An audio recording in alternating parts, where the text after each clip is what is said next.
In today's video, I'm going to teach you how to add a Snap EBT card to your Uber Eats account.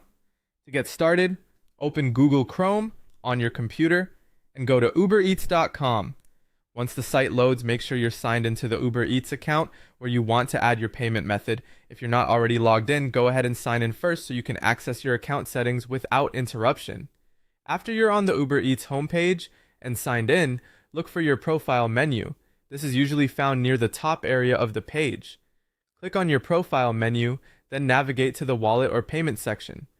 This is the part of your account where you can view, manage, and add payment methods for future orders.